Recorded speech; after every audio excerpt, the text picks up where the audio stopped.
అంటే ఇవాళ ఈ ఎలక్షన్‌లో జగన్మోహన్ రెడ్డి గారు ఉండాలా? వద్దా? అనే దాంట్లో జరిగిందని నేను అనుకుంటున్నాను. దానికి తోడు చంద్రబాబు గారి సంకల్పం, ఆయన చేసిన ప్రతిజ్ఞ, లేకపోతే ఆయన పడిన కష్టం.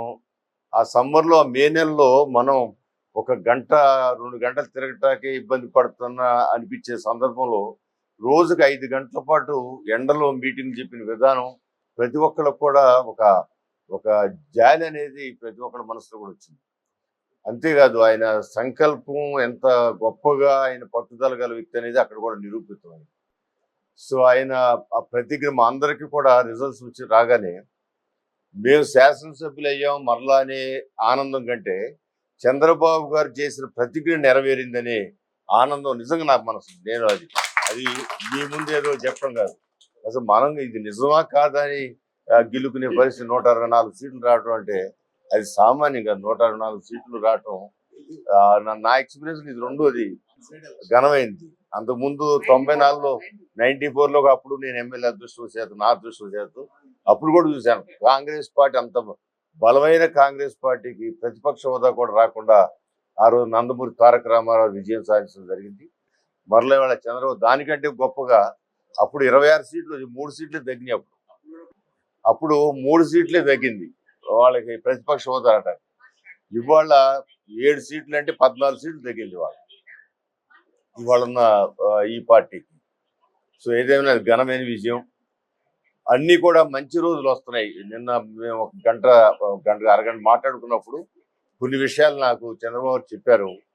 మనకి 1,00,000 కోట్ల రూపాయలు వితౌట్ ఇంట్రెస్ట్ ఒక 40 సంవత్సరాలకి కట్టేటట్టుగా రాబోతోంది. అది కొంచెం అది మంచి వార్త అని ఆయన ఇంకా ఫైనల్ కాలేదు కానీ చాలా అంచుల వరకు ఉంది. అది వచ్చేస్తే మనకి ఫైనాన్షియల్ ఇబ్బంది ఏం లేదు. మీరు నియోజకవర్గం అంతా తిరిగి ఎక్కడ ఏం కావాలన్నా కూడా నాకు ఇవ్వండి, అన్ని కూడా పూర్తి చేద్దాం, నేను గ్యారంటీ ఇస్తున్నాను. ఎందుకంటే ఈ పట్టణాల్లో ఇన్ని వేల ఓట్లు రావటం అనేది వాళ్ళు చాలా ఎక్స్పెక్టేషన్ ఉంటారు. అవన్నీ మనం ఫుల్ఫిల్ చేయాలి. పట్టణాలు మొత్తం ఏది కావాలంటే అది నేను చేస్తానని చెప్పి కూడా ఆయన మమ్మల్ని చాలా మనం ఎలా సార్ ఈ అడ్జస్ట్మెంట్ ఎట్లా అవుతాయి అంటే ఆయన చాలా హుషారుగా ఉన్నారు, చాలా కాన్ఫిడెంట్గా ఉన్నారు. అన్ని పనులు అవుతాయని కాదు. పోలవరం పూర్తి అయిపోద్ది గ్యారంటీగా, మళ్ళీ అమరావతి పూర్తి అయిపోద్ది గ్యారంటీగా, మన డెవలప్మెంట్ కూడా మొత్తం ఏది కూడా ఆగకుండా బాగా జరుగుద్దని కాన్ఫిడెంట్ ఉన్నారు.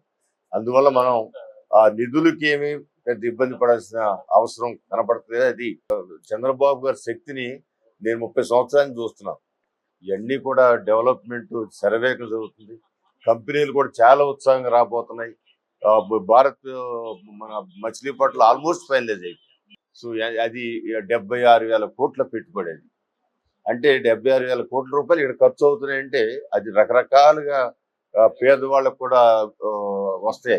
ఇక్కడికి వచ్చి శంకుస్థాపనలో పాల్గొన్నట్టయితే ఇక్కడ జరుగుతున్నటువంటి అభివృద్ధి కార్యక్రమాలు కానివ్వండి, లేకపోతే నియంత్రణతో పోకళ్ళు కానివ్వండి ప్రజలకు తెలియజేస్తారనే ఉద్దేశంతో కూడా ఆ ప్రోటోకాల్ నిబంధనలు పాటించుకోకుండా ఇక్కడ వైఎస్ఆర్సీపీ పాలకపక్ష కార్పొరేషన్లో కూడా మరి నియంత్రణతో విధంగా వ్యవహరించింది. అయినప్పటికీ కూడా మా వంతు కృషిగా మేము ఎమ్మెల్యే గారి సహకారంతో అనేకమైనటువంటి కార్యక్రమాలు తీసుకోవడం జరిగింది. అదేవిధంగా ఈ రోడ్డు కాకుండా అరవతల రోడ్డు కూడా మా కాళ్ళు నీళ్లుంటే ఆ రోజున కమిషనర్ గారికి అన్ని కూడా ఫోటోలు పెట్టడం, ఎప్పటికప్పుడు ఇక్కడ ఉన్నటువంటి పరిస్థితులు కూడా వారి దృష్టికి తీసుకెళ్ళటం, శానిటేషన్ పరిస్థితులు కూడా ఎవరన్నా ఆయన కంప్లైంట్లు ఇచ్చినా, వాటర్ కంప్లైంట్లు ఇచ్చినా కూడా మరి ఆ రోజున మేము రెస్పాండ్ అయ్యి మరి కమిషనర్ గారి నోటీసులో పెడతాంతో ఏ దృష్టిలో కూడా పెట్టడం జరిగింది. ఏదైనప్పటికీ కూడా గడుతున్న ఈ 3.5 సంవత్సరాలు చీకటి కాలం, మరి ఇక్కడ అభివృద్ధి కార్యక్రమాలు కొద్ది గొప్ప జరిగినప్పటికీ కూడా ఇంకా అభివృద్ధి కార్యక్రమాలు జరగాలి. మాకు ఇంకా కార్పొరేటర్గా 18 నెలల కాలం ఉంది. ఈ 18 నెలల కాలంలో ఉన్నటువంటి సమస్యలన్నింటి మీద శానిటేషన్ కానివ్వండి, వాటర్ కానివ్వండి, లేకపోతే రోడ్లు కానివ్వండి, యూజీడీ కానివ్వండి, సమస్యల మీద దృష్టి కేంద్రీకరిద్దాం. అదేవిధంగా మొన్న జరిగేటువంటి అసెంబ్లీ ఎన్నికల ముందు ఇక్కడ ప్రచార కార్యక్రమం మొదలు పెట్టాలని చెప్పి మన శ్రీనివాసరావు గారిని కోరినమ్మటి మహిళలందరితో కూడా ఇక్కడే సమావేశం చేసుకున్న అనురాధ గారిని తీసుకొచ్చి చంద్రబాబు నాయుడు ప్రకటించినటువంటి సూపర్ 6 కార్యక్రమాలు ఏ విధంగా ప్రజల్లోకి తీసుకెళ్ళాలి, మన ఇళ్లలో పనిచేసేటువంటి పేద ప్రజలు ఎవరైతే ఉన్నారో వాళ్ళ ద్వారా కూడా కొండ ప్రాంతాలకు వెళ్ళాలనే ఉద్దేశంతో ఇక్కడ బ్రహ్మాండమైనటువంటి సమావేశం పెట్టుకొని అనురాధ గారి ద్వారా కూడా ఈ సూపర్ 6 ప్రోగ్రాం కూడా ఇక్కడ ప్రచార కార్యక్రమాలకు నాంది పలకడం, ఆ తర్వాత అనురాధ గారు కానివ్వండి, క్రాంతి గారు కానివ్వండి, అంతా డోర్ టు డోర్ క్యాంపెయిన్ చేయటం, ఈ కాలనీ నుండి కూడా అత్యధికమైనటువంటి మెజార్టీతో మరి ఓట్లు సాధించడమే కాకుండా విజయవాడ తూర్పు నియోజకవర్గంలోనే గతంలో ఎన్నడూ లేని విధంగా కూడా గద్దె రామ్మోహన్ రావు గారి హ్యాట్రిక్ విజయంగా మరి మూడోసారి ఒకే నియోజకవర్గం నుంచి 50,000 మెజార్టీతో కూడా విజయం సాధించుకున్నాం.